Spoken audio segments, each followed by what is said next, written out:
ভাই ও বোনেরা, জুমার দিন আমাদের ইসলামে কতটা গুরুত্ববহ তা আমরা অনেকেই জানি।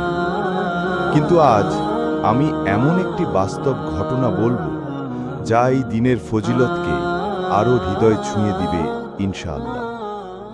ঘটনা: একবার হজরত ইবনে আব্বাস রাদিয়াল্লাহু তাআলা আনহু-এর নিকট একজন ব্যক্তি এসে বলল, আমি এমন এক পাপ করেছি যার কারণে আমার অন্তর বারবার কাঁদে। আমার কি কোনো ক্ষমা নেই? ইবনে আব্বাস রাদিয়াল্লাহু তাআলা আনহু তাকে জিজ্ঞেস করলেন, তোমার মা কি বেঁচে আছেন? লোকটি বলল, না।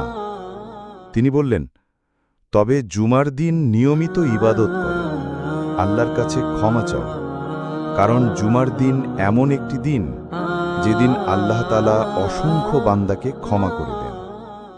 এরপর তিনি বলেছিলেন, আমি জানি না কোনো দিন আছে কিনা যা জুমার দিনের মতো বরকতময়, যেখানে দোয়া কবুল হয় এবং গুনাহ মাফ হয়। মুসান্নাফ ইবনে আবি শাইবা ও তাফসির ইবনে কাসিরে ইবনে আব্বাস রাদিয়াল্লাহু তাআলা আনহু উক্তি।